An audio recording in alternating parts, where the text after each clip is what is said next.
zero. We make everything look good, including being overweight. So,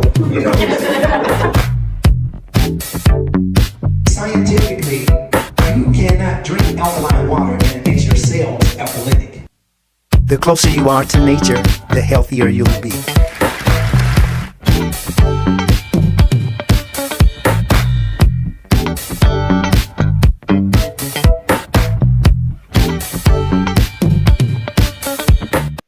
All right. Happy Saturday, everyone. Hello, I am Carolyn. Thank you so much for joining us here today in the Mind of Nature.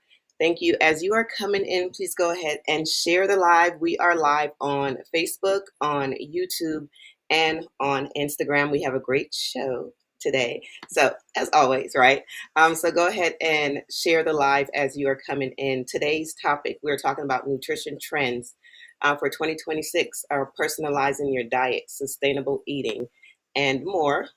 We're also going to be talking about Christmas, Kwanzaa, and the New Year. And also, the FDA just added 9 more pans to the throwaway list because they have significant levels of lead.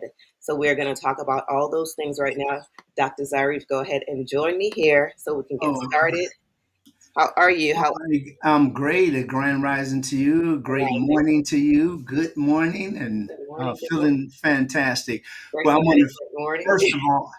first of all, I want to say, you know what? I'm really glad. Thank you very much for that, Carolyn. But we have a special guest today, and we're going to actually tailor that down to just a couple of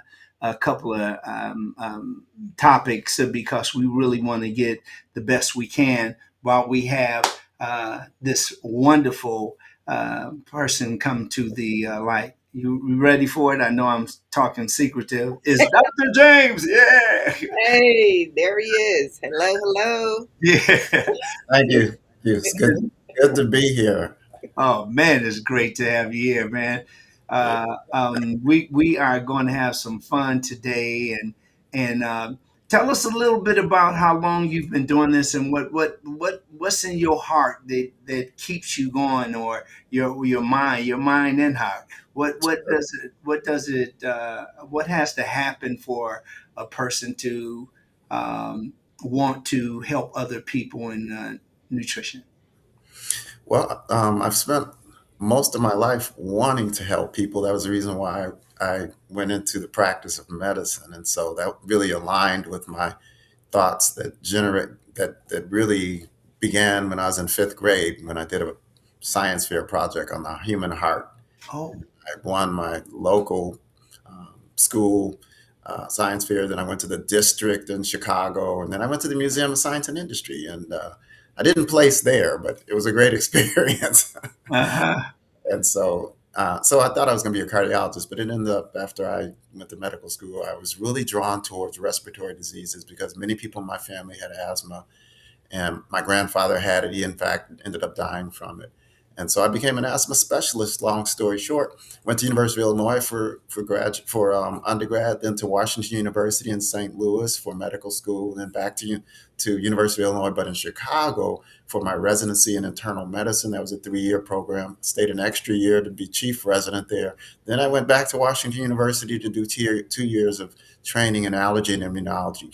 And I learned at that experience I didn't want to spend time in the lab. I spent 2 years cloning genes and having some clinic days, but mostly basic science. And I learned that was not for me. I wanted to be among the people instead of around radiation and test tubes and flasks and stuff. So then fast forward, I went back to Chicago, joined a group practice, and worked in downtown Chicago and the south suburbs in allergy and immunology, seeing all ages, mostly people with asthma and other allergic conditions for 34 years. But 15 years ago, I had a revelation in my church, and I participated in a Daniel fast, and that fast was essentially a plant-based a plant-based diet that broke at about 5 p.m. You broke the fast at 5 p.m. every day, and you ate this plant-based food. And after 3 weeks of that, I was like, well, what's going on here? It can't be just the prayer and the fasting. so, So that made me dive into nutrition. I took a year-long course in integrative nutrition out of this institute in New York, and my eyes became open that I had been in the dark about nutrition for most of my career. And so I spent 8 years leading up to my retirement last year trying to make up for that. And I decided during my post-retirement years, since I had really, in my opinion, mistreated people by not asking them about what they ate and their lifestyle, I Yeah. would continue on in this effort to try to help people because it helped me tremendously. 25 years on blood pressure medicine, Whoa. cholesterol medicine, none of which I need now, just by eating whole food, plant-based, and making lifestyle changes. So that was the motivation, along with having two parents that had dementia, dying of dementia. One of them had Alzheimer's, one had Lewy body. And guess what? If you protect your heart and your gut, you also protect your brain. So I Yeah. probably have at least one of those genes, one of those chromosomes, one of those alleles they call that will increase my risk for Alzheimer's. But I know that I can decrease those risks, not with drugs. Drugs have very little impact. Even though billions of dollars have been spent on it, but I can just use that lifestyle and diet, which lately studies have shown that that is actually the best approach. Yeah, that is incredible, man. I knew you was incredible, but now to hear this stuff, wow. Do you know how blessed you are, audience, this morning? You know, this is really great. I want you to make sure you take some notes. Let's get some because these are some of the things that have been compiled over the years. So don't just watch and just say, "Oh, another show." There's going to be some jewels, some really wonderful notes that you can take that can add to your already healthy diet. One of the things that we want to talk about, we want to get into the importance of understanding your gut health. It affects everyone, and the heart is connected to the brain, and how the brain waves along with the pacing of the heart is very important. Let's tie that in so that you'll get a better idea and a better purpose for being aware of what we are putting into our bodies. Not only what, but when, and in some cases, how. So we're going to get right. We want to get right into that. Before we go into that, Dr. James, is there anything in particular that that stands out to you when it comes to just your gut health? Well, in terms of word association, now when I think of gut, I think of microbiome. And, millions of dollars has been spent in researching that. And I would suggest that we're in the embryonic stage of understanding that. Yeah, Right? I agree. Yeah. But we know a lot still. And there's been a couple of research projects, the American Gut Project, and that has really opened the doors to what we need to do in terms of diversifying food and making sure that it's plant-based and things like that. So there's been a lot of research that has poured into it that leads us down the pathway that the gut is a very important organ itself that is probably right next to the brain. Yeah, yeah, definitely. I brought that up because of course, like I always lead with something that I really love the area I love to work in, and that's bariatrics. And one of the most important things that I'd like to share is the purpose of eating at a certain time. So it's like, and this is really good for those of you that wake up eating like leftovers, like leftover mashed potatoes and gravy and cold cornbread and all those other things that we do as a habit. And a lot of the way that we eat comes from, you better eat everything on your plate, boy. That kind of thing. You better everything. You better don't be leaving this food. it's that whole idea seems to be very prevalent as today, as we speak today, and for those grown-ups that continue to eat like that. So we'll go over some of those things, and perhaps those that'll be ample for you to extrapolate some of the ideas that we're sharing with you. So let's start. Let's start. I want to just give you an idea of the importance of. I think I just let Dr. James go into this. The importance of why is it so important to understand the microbiome? Yeah, yeah, that's a great question. So we all carry, well, adults at least carry about 3, 4, depending on the size of up to 5 pounds of bacteria, of microorganisms in our gut. That years ago we used to think, okay, we know it makes about 60% of our poop, and it's most, it's the majority of our poop, and that's what it's for, and that the colon is for to get back some of the water that makes it down from the upper part of the intestines. But now they found that no, these trillions of microorganisms actually communicate with other systems and other tissues in the body. And they actually, based on what you feed it, give back these what's called short chain fatty acids that go not only help the health of the colon, which is a one cell thin wall between what you take in every day Mhm. and your body, one cell thin wall. And but that thin wall can be damaged by things you eat, toxins and saturated fats and things like that. And when it's damaged, it can get leaky. And when it's leaky, toxins from that back from those microorganisms or from food you eat can get in and cause inflammation. So that microbiome is instrumental in having a healthy gut. And many diseases that we talk about now are based on the health of that microbiome, like ulcerative colitis and Crohn's disease, and irritable bowel syndrome. Many diseases, the bowel overgrowth of bacteria. So these things have become more clear now those trillions of organisms actually are very important, and there are three mechanisms that explain how the colon interacts with the rest of the body, how the microbiome interacts with the rest of the body. One is through a nerve called the vagus nerve, a main nerve. If we're familiar with the vagus nerve, the term for the vagus nerve, I've heard you actually talk about this, Dr. Zarif, and, and its connection with what's called the parasympathetic nervous system, the rest to digest. And so that's one way the microbiome can influence through the brain and therefore the entire body what's going on with natural processes. Another way is through actual hormones that are released. There are about more than 16 different hormones released from the gut. Serotonin, about 90% of your serotonin comes from the gut. That's the Mhm. feel good hormone, the contentment hormone. A Yeah. lot of your dopamine, we often think about risk, reward, and all that in the brain. A lot of dopamine is generated from the gut, as well as many other hormones. And then you have, as I mentioned, the short chain fatty acids. That's what when we have the actual gut food, the fiber we eat, the gut loves fiber, and Yeah. only plants have fiber. Then we're rewarded with those short chain fatty acids that go to many other organ systems, including the brain, can help reduce our risk for dementia, can reduce our risk for heart disease, can help with hormone balance. So it's really an important dynamic. That's awesome. And you mentioned like serotonin.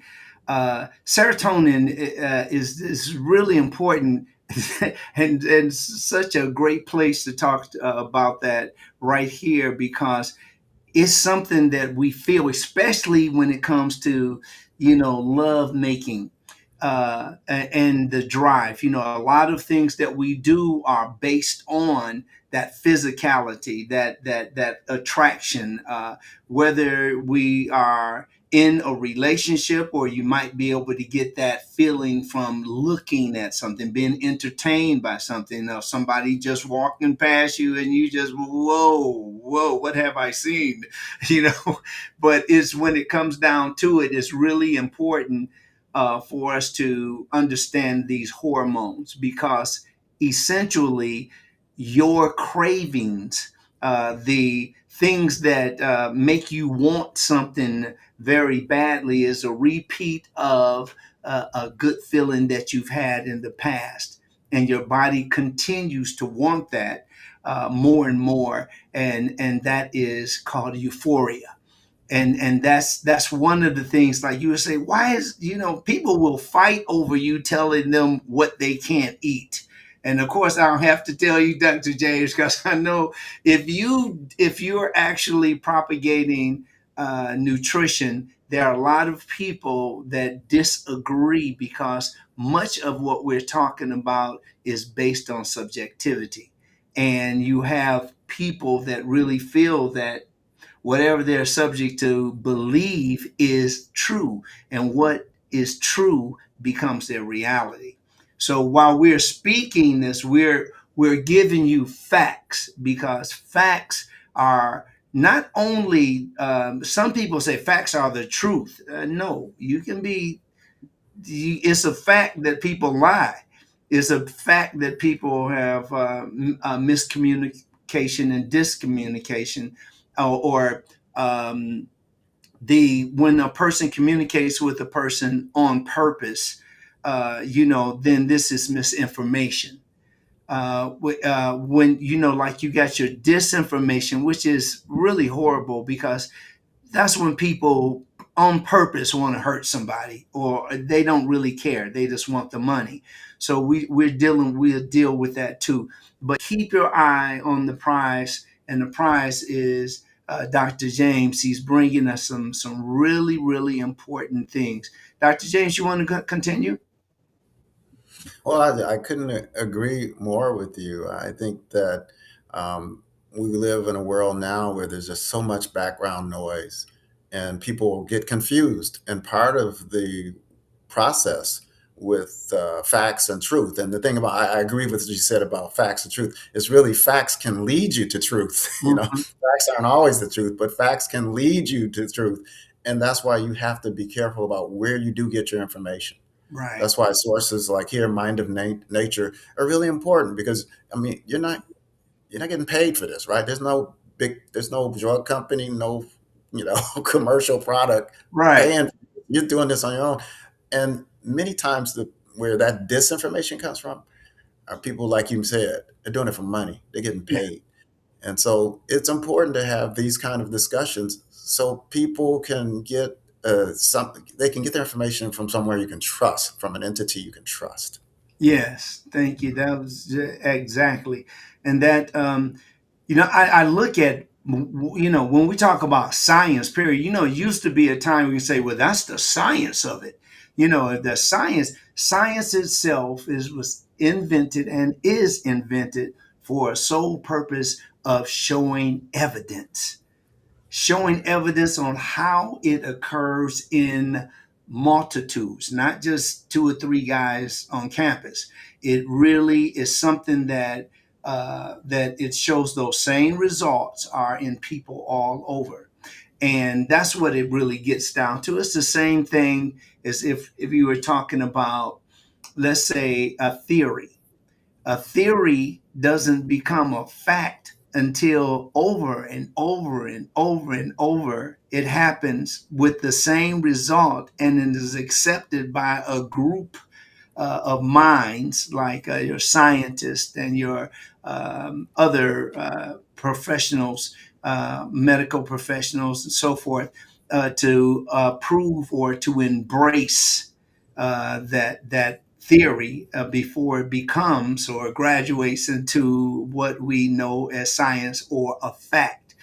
And you will see more and more of this. Like if you ever looked at Einstein was always, when he spoke to crowds of other scientists. Now, I wouldn't say crowds, but I would say an audience of other scientists. And they had the part, those that would agree with him and those would disagree. And their entire meeting would be why.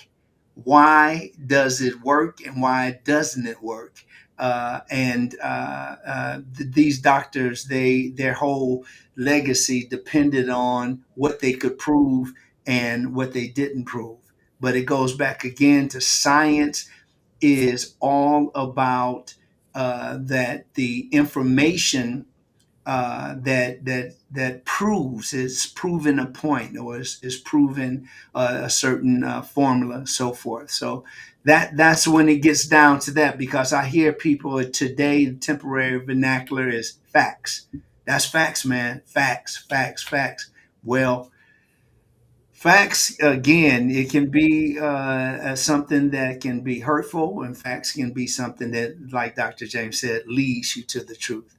So keep those things in mind as we go along today. Dr. James, you want to jump in? Well, I'll just co-sign everything you just said. And it's funny you Okay. mentioned Einstein. Obviously a man of high intelligence.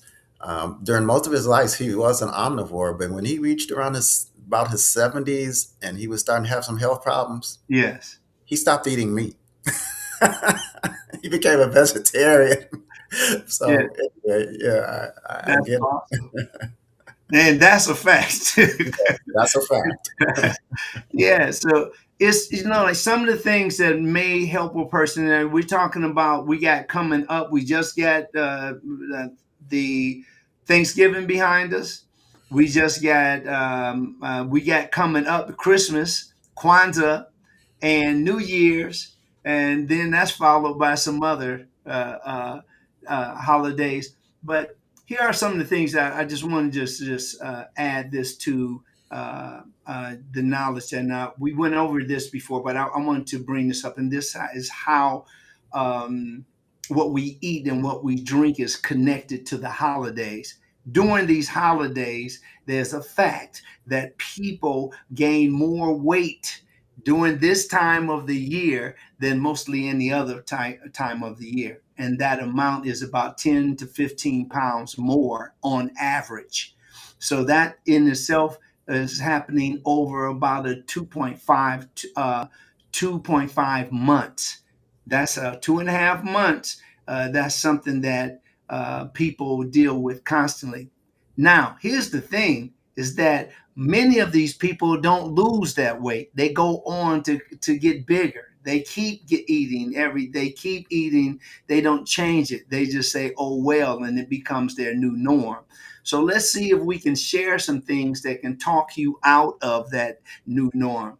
Up to about 45% of Americans say their urge to drink and to use, for instance. And when I say use, what I'm talking about are those people that actually are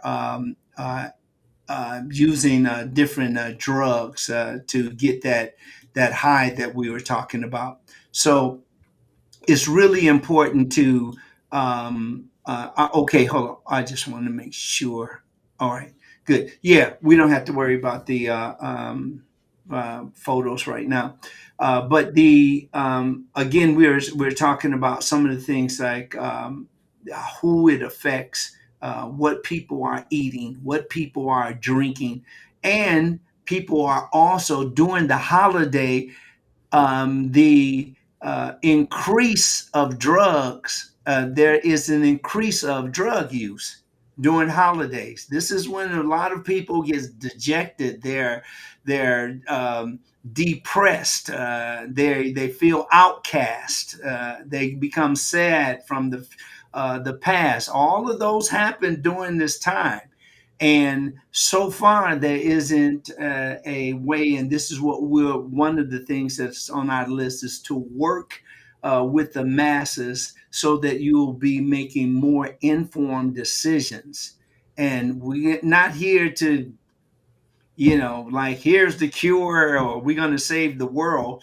We're going to do our part. And we think that part is very, very essential to or very, very important when it comes to helping the multitudes. We're talking about over 350 million people that are here in the United States. And we, Black people, are only about 13 to 14% of that population.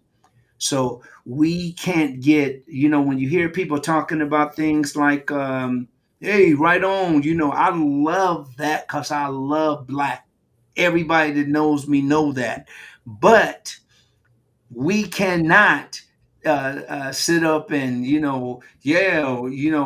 have to protect our nation and we do this and we do that when we're sick. We just simply can't. We sick men can't fight no war or protect anything because they're preoccupied with the illness. So let's make sense out of that. No group of people can be successful in winning anything if we're too sick in order to attain that goal. So I just that's the real on that one. As we go on the holidays, we want to talk about. We'll talk get more into that, but I want you to know that the accumulation or the very things vary as far as a person that's messed up in the head about some relationship maybe that has fallen apart or being alone, people that don't have their families in place. So we'll talk about that. But the truth is that over half of Americans have the same problem, and obesity is still a thing. I know maybe we'll get into Ozempic later, GLP ones, but it's really just keep your eyes and ears open. I'm going to give it back to Dr. James because I can go on forever. No, it's good stuff.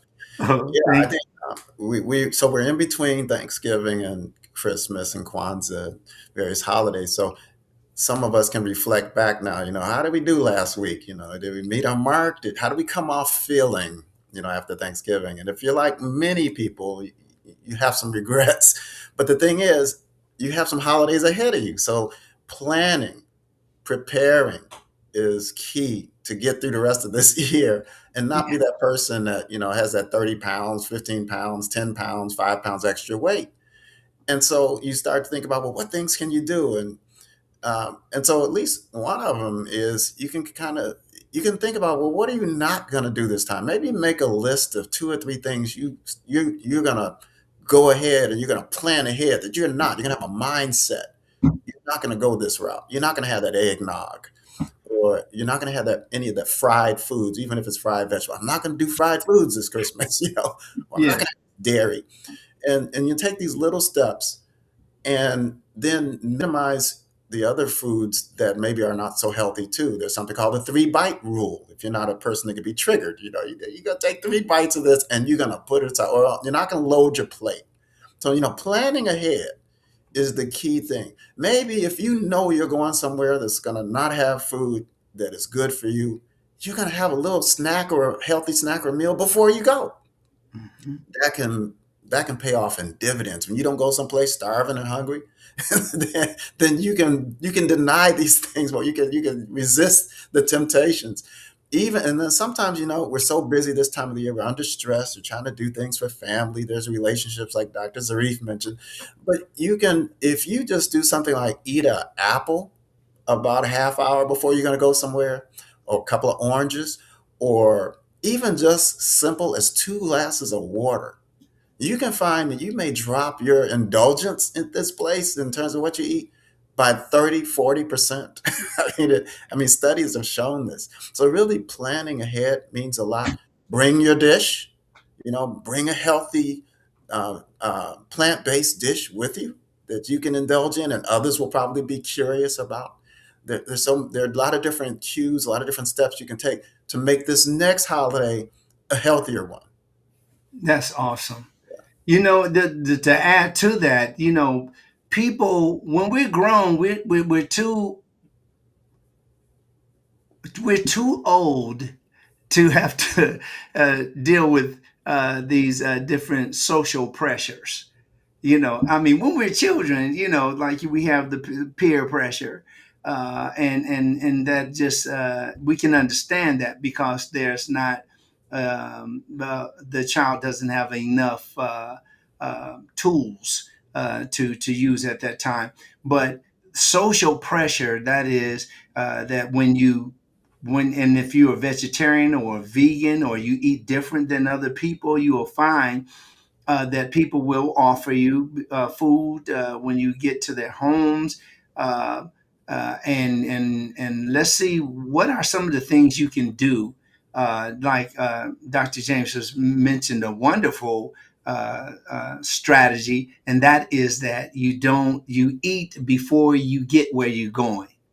And this way you get, hey, I'm full, man. I can't, you just do that. Hey, I'm full, and work on that kind of communication, because that'll definitely save a lot of, well, you can overdo it. Some people, they can just like you can underdo it, don't eat enough, you can also eat too much. Uh, there's a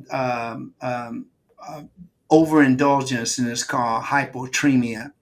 And hypotremia is when you have people that can drink too much water. Did you know if you drink too much water that you can die also from too much water? Some people, no, you just, I remember I said, name something that you can eat or drink and you don't have to worry about how much. And people start naming stuff. But there were some people in the audience that said there isn't anything, everything. So everything, that we have to have some type of boundaries and have a strategy. That's so important. Dr. James hit it right on the nose. You got to have a strategy, because when you don't have a strategy, you are open to doggone most anything. Okay, so do you find that to be true, Dr. James, with the people that are constantly being having their minds changed, or feeling uncomfortable, or even having some kind of a beginning of some other um, cognitive problem, like restriction, food restriction, anorexia nervosa, bulimia, binging, those kinds of things.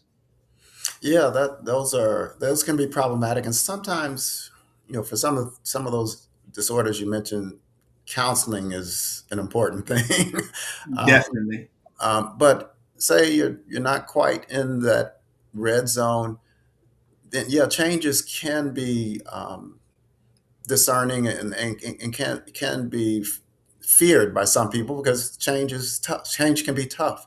But that's why I think it's important for people to revert back to why. Why do you need to change? Why should you make a change? Why should you not eat that dessert that's out there, that colorful, sugary dessert? Why should you not eat that Christmas turkey that might be ahead of you? And then if you're solid in your why, then it comes a little easier. And everybody has their own personal whys. For me, I've already mentioned it. I have both parents with dementia, my own personal history of high blood pressure and high cholesterol. And I noticed when when I would go to family gatherings, reunions, it'd be mostly women. There wouldn't be men. There were very few men over 60. You know, Wow. and the average lifespan of an African American male in the United States is about 70. That's I'm 67. Hmm. So I've got a good why to change, to have changed my diet and lifestyle. Yeah. And so other people have other reasons, but that's what you need to fall back on, and realize that you want to feel good. Visualize before you go somewhere how you will feel when you leave. Like, I visualize when I go someplace that's going to have hazardous food, leaving feeling confident that I didn't indulge, that I didn't overeat, or that I didn't fall victim to these things. And it's easier when I don't go there starving and hungry. Yeah. But it's also easier having an intent, an intention, knowing that I'm intending to leave here feeling good about myself. I'm intending to end this year feeling good about myself, and not let the last 2 weeks of this year really have put a dent in what I've been accomplishing leading up to it. So, Yeah. yeah. That uh, is, you brought something to mind again, you've hit that right on the nose. And we're talking about when you're going out to eat right now, but you know what? It's another thing I want you to add to your plate. And I'm talking to the audience now.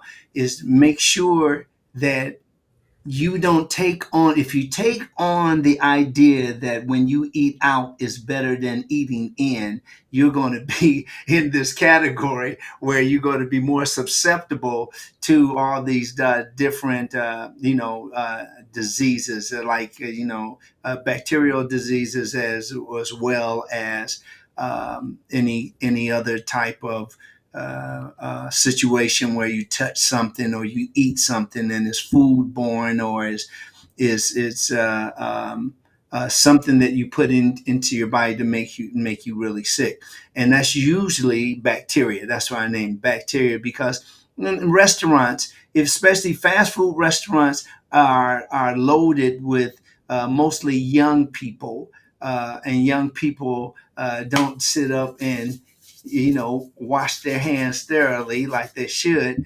And this is something that you'll see some stuff like this. They'll go in and wipe their hands off on their shirt, and then they're right back to work. And the glove that they touch, if you're talking about latex gloves, well, those latex gloves is touching everything in in the restaurant, and then they include your food, and then your change coming back, or whatever other exchanges there. So be wise when you're making these changes. Be wise to feel that those changes are needed. And one of the changes, I would say again, is get used to cooking at home.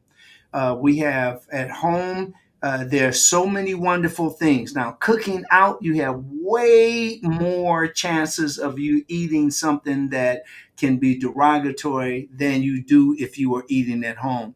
One of the things is that high temperature or ultra temperature. There's the high temperature cooking. There's different elements that form from very high temperature cooking, and what the first thing that comes to my mind is acrylamide.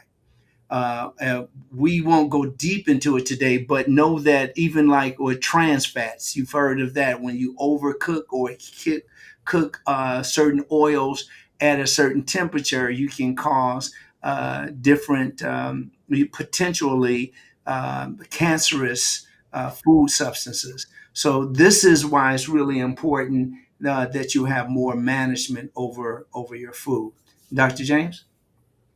Yeah, what you said is really an important concept to embrace and remember, because it does matter when you cook at these high temperatures. They're HAAs, heterocyclic aromatic amines, Mhm. and these compounds are carcinogenic and can drive inflammation.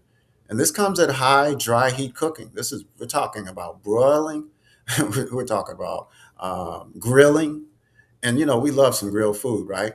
And Right. we blacken this, blacken that. Mhm. We're killing ourselves when we do that. Those products are causing nitrogen chemical processes that lead to what's called nitrosamines, and as I Mhm. mentioned, those HAAs.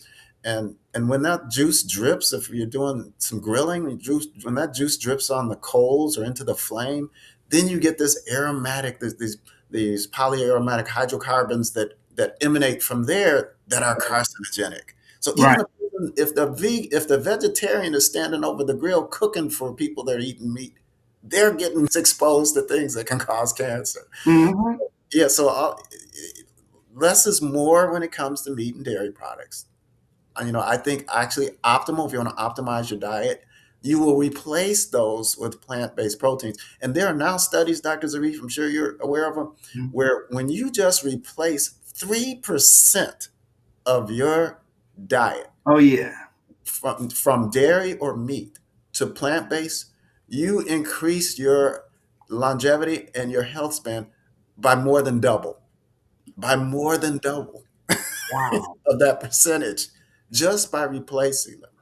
And so I think if we keep that in mind and know that every time we eat food that's not so healthy, there's an opportunity cost.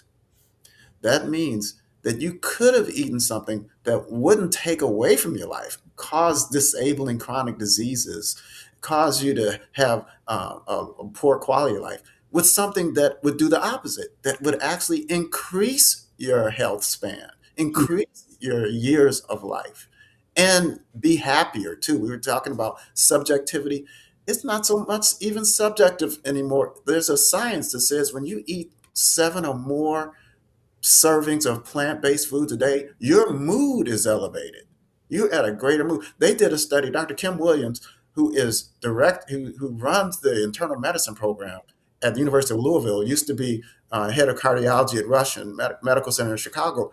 He highlighted 2 studies that showed that when you eat animal products, especially meat, red meat, you are taking on the stress of these animals. Now, I knew this for a while, or suspected it, but it was like you said, Dr. Zarif, it was more subjective now. It was more subjective years ago.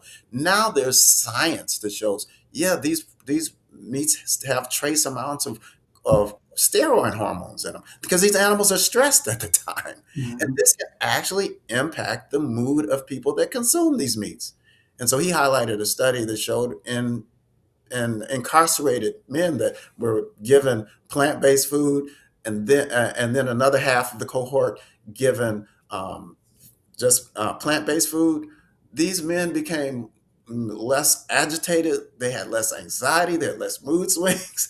The ones that ate the plant-based food, whereas the others that ate the baseline food, mostly meat, they continued to be very disruptive and very violent. And so that's evidence right there. And so I think there's a lot of momentum going towards these changes. That's awesome, man. Woo! Those numbers just make me think. I know I'm just what I love to. It's math. Math will definitely lead you to the right Oh way yeah, because it's like when we start talking about the percentages, and I will come back to more about the incentives that or things that we can do that will lead us to better choices.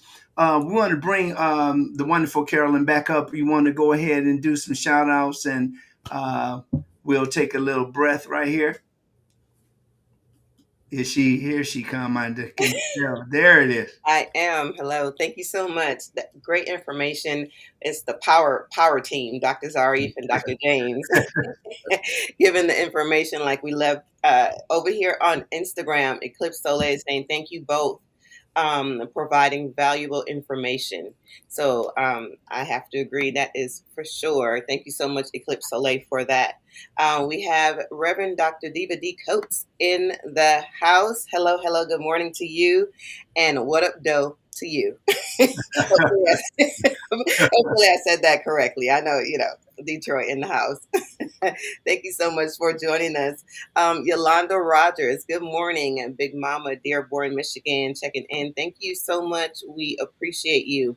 She says, I always keep an apple with me or some grapes. So yes, because Back up. whenever you're going to those events and stuff like this, it's going to come in handy for sure. So definitely keep it in your back pocket. Denise Kane, hello, hello, good morning to you. Woo-hoo. Thank you so much for joining us here today. We so much appreciate it. Allison Gento, hello, hello, good morning. Hey. And DVD, yes, hello, hello, hello to you. Thank you so much for joining. And she says, wow, good to see you, Dr. James. So, yes, thank you so much. We appreciate it. We appreciate everyone that's joined us here today. We are live streaming on Facebook. We're on YouTube and on Instagram. So again, thank you all so much. This is just so much fun just hearing you two, going at it as far as just giving the information. I'm just like, oh yeah, that's pretty cool. So I'm here enjoying and appreciating the information that you're both here sharing. So again, thank you so much. And back to you both. Well, thank you very much. I want to also say Fearless MD21 in the house. Thank you very much for being there. Then these are people over on Instagram. And then we have Quizen Zen. Quizen Zen is in the house along with Fearless MD. I like that name. That's cool. Then we have Eclipse Soleil's Ruth Taylor. 980 is in the house.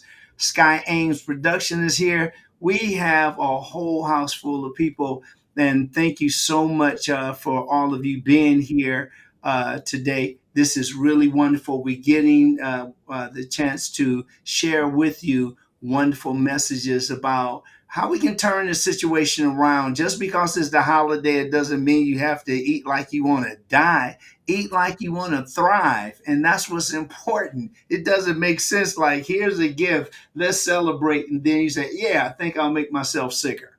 It just doesn't. Let's turn that stuff around, because that's the stuff that keeps us in trouble. So, we're now I wanted to do something else. I forget what it was because I'm just so elated. But anyway, let's go ahead. Oh yeah, I want to bring up this is something that you will know, and I think that you'll see too. What you do as a routine can do either one of two things. It can increase the risk of disease and infection, or it can decrease the risk of disease and infection. That's important, and that is the loss of routine, or it is the production of a routine. And what do I mean by that? It is to get used to doing those things that are healthy on a daily basis.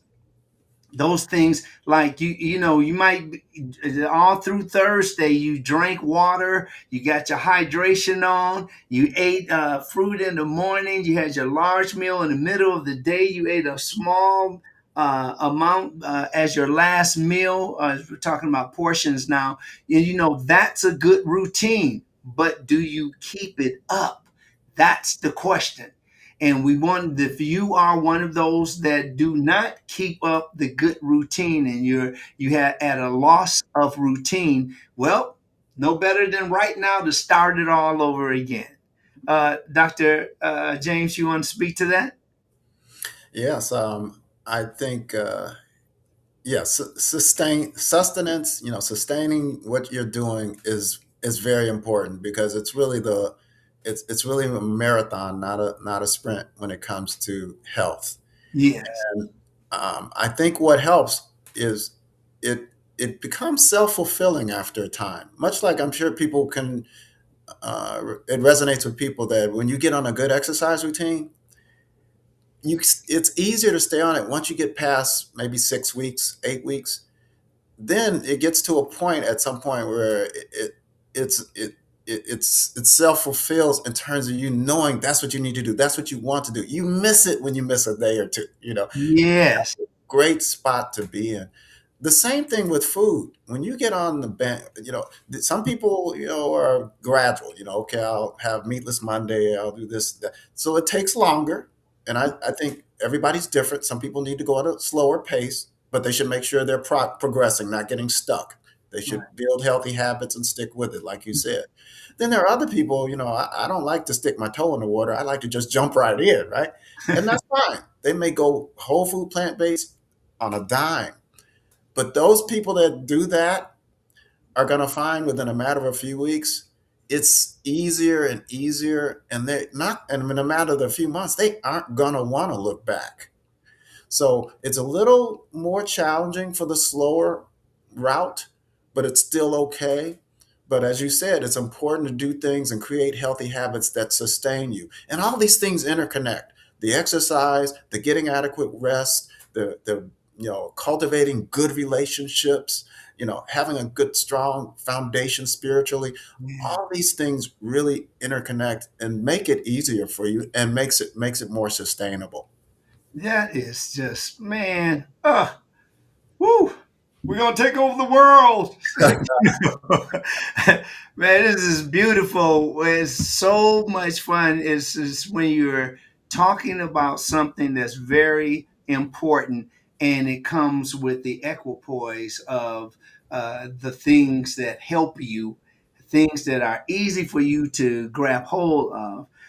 Right now, the effective keys that we can use for ourselves would be your personal approach for one thing. Everybody got their personal thing. We know that. We know that some people, I eat candy just before we're not, right now, the most important thing is to acknowledge the most important things, and that is effective meal timing, that is your exercise, that is to make sure you have deep rest.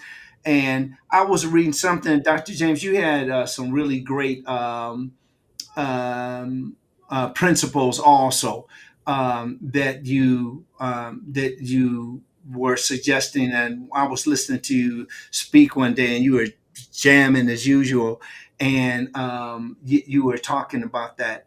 But it is so important that we understand that your eating style, your eating lifestyle, whatever it is, it should in fact give you the indication of an increase, one that will increase your risk for detrimental results, like drinking a lot of sodas. There's a lady I knew for years. She drank Coca-Cola all the time. She was proud of saying, I drink Coca-Cola all the time. Very, very, I remember her because this lady naturally was built like most of the women in my fitness class were built. They were always telling, girl, you fine, you da da da da da. And she was still, and she was saying, I drink a Coke. It might be in there. No, I'm not drinking all that sugar. I'm not drinking that stuff. But she kept doing it. Well, years passed. I ran into this, well, I met up or saw this woman shopping. It was a long time. And I start talking to her. Her teeth were so decayed it looked like little sheets of glass, and it was just really all the way from her enamel and her dentin down to her the cementum, the all the way down in the root. When you can just see the almost the top of the root is just horrible. And I was like, God, and she still had a little cute outfit on and all that. But I'm telling you, cute doesn't equal healthy. Cute is somebody's idea or opinion of you, or maybe your opinion of yourself. But what's happening inside, that's what we're talking about. Stop repeating the things that keeps you in the same place. Okay, go ahead, Dr. James. I'm having so much fun, man. Yeah, I become a spectator myself, listening to you, and like, oh yeah, I'm supposed to be a part of this.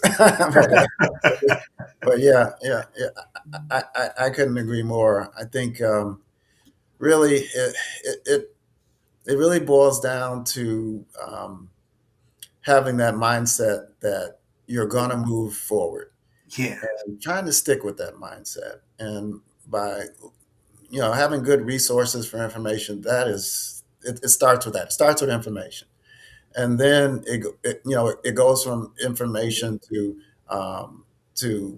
having to developing your motivation and getting your support. And to that end, Diva D has I can see the some of the chat there. She had mentioned how important it is to have an accountability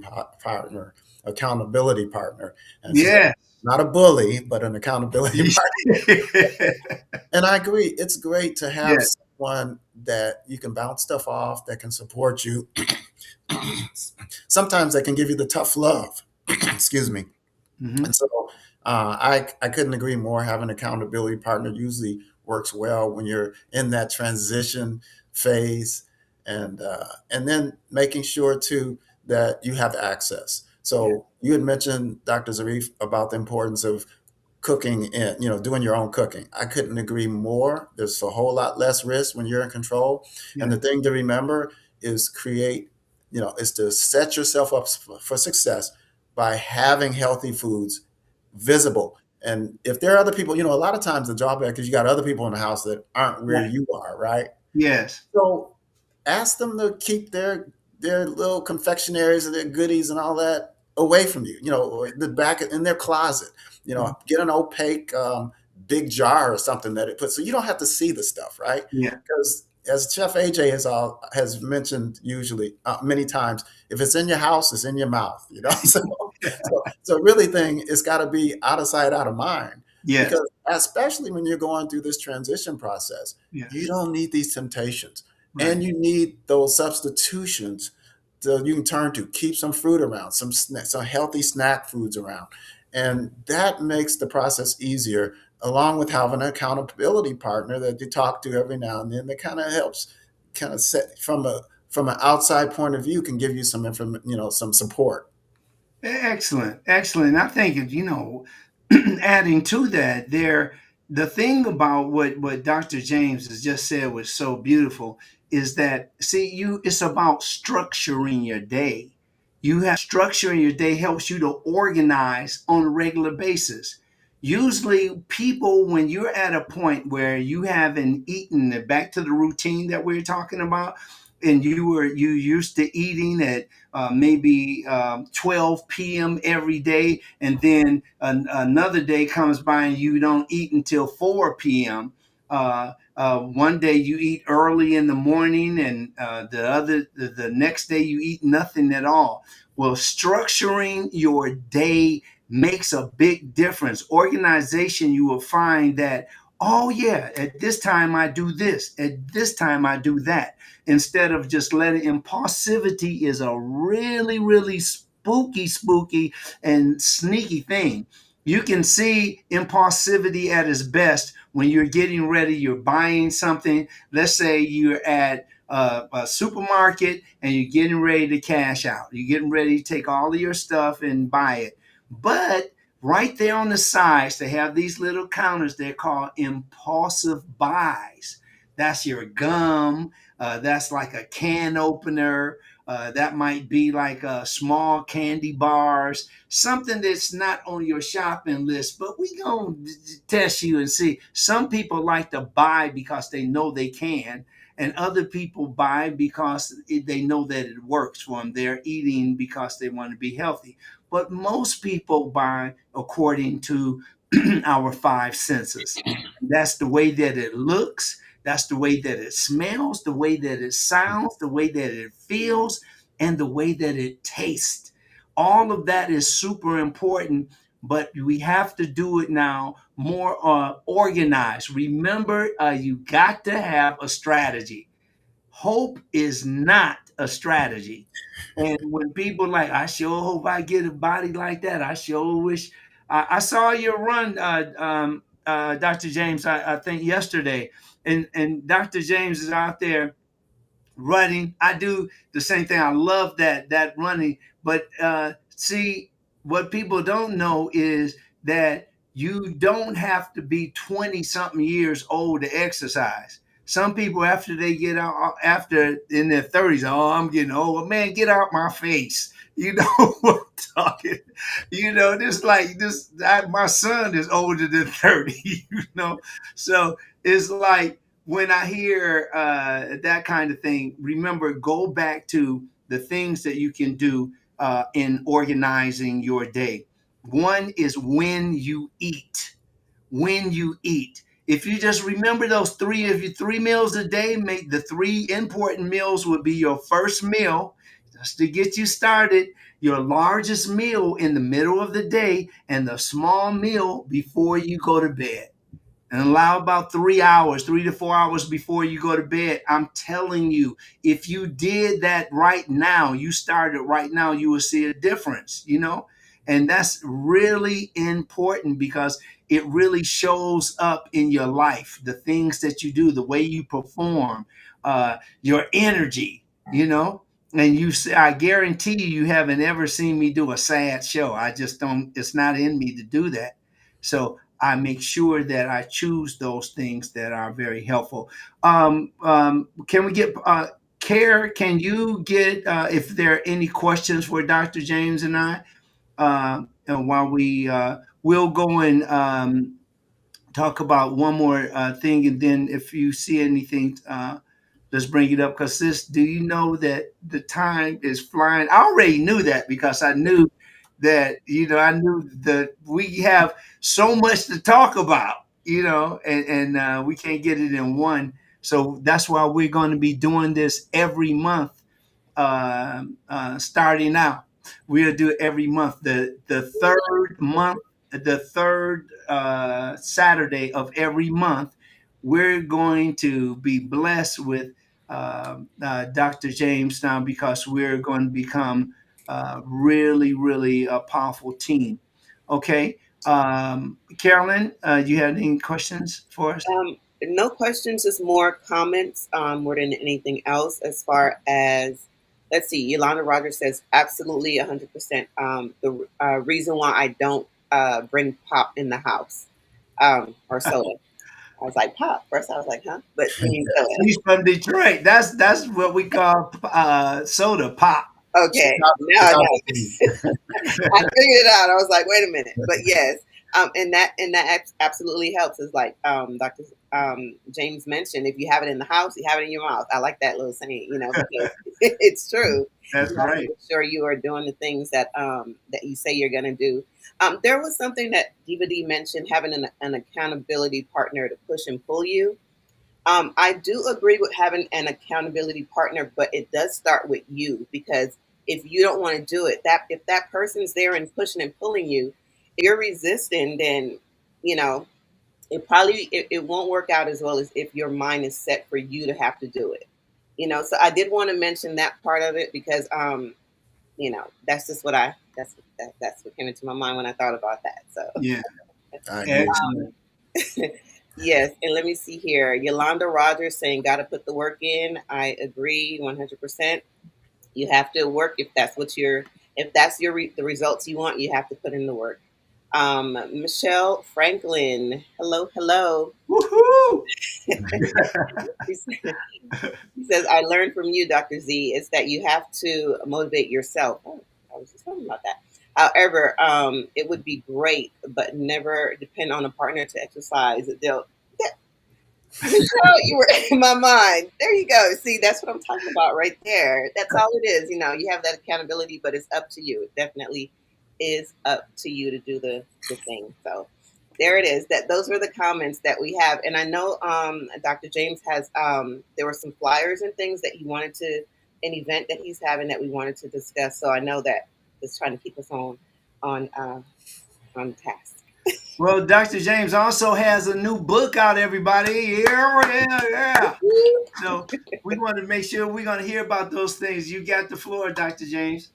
Oh, well, thanks so much. This has been a great 30-minute hour.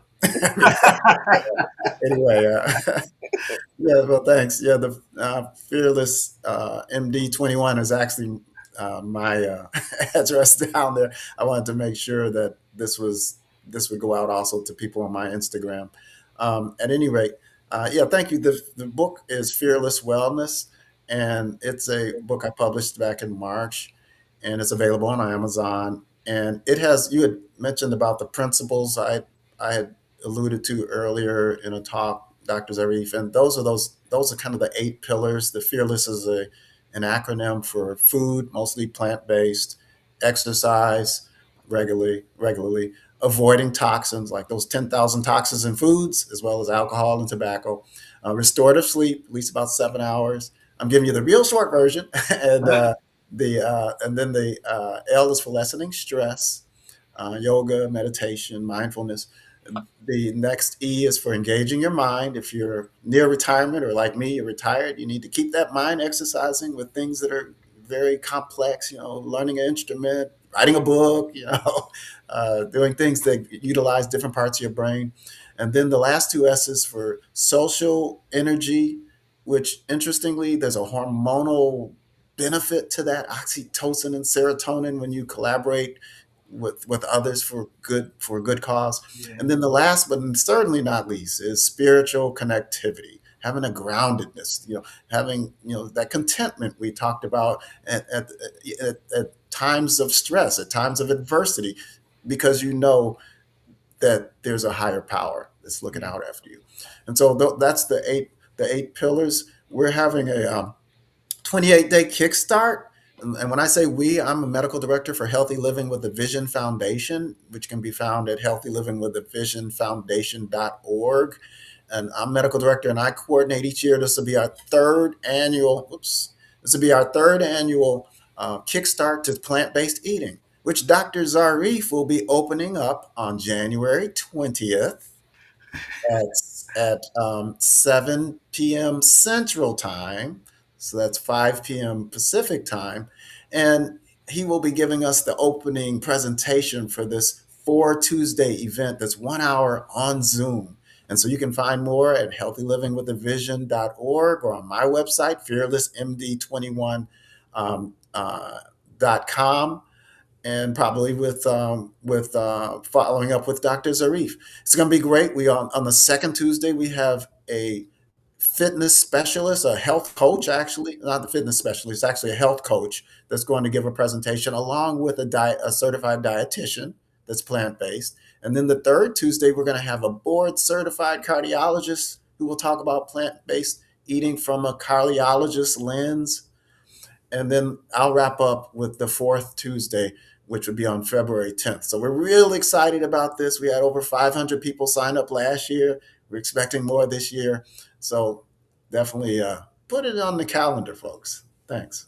Beautiful, beautiful.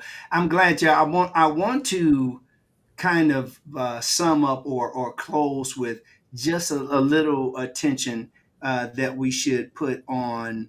Um, we talked a little bit about depression. We know that there's a lot of mental problems, mental situations, mental diseases. And so I would do want to offer the idea of being around, and Dr. James put it together when we're talking about the different hormones that we access when we are feeling good, or we're around good people, or we go, person, places, and things. This it really makes a difference. And one of the things that you can help yourself, we talked about the structuring of a day, organization of your activity. All of that is germane to the accomplishment of disappearing loneliness and depression and anger and things that happened to you in the past, and they also could interrupt the development of certain diseases and disorders.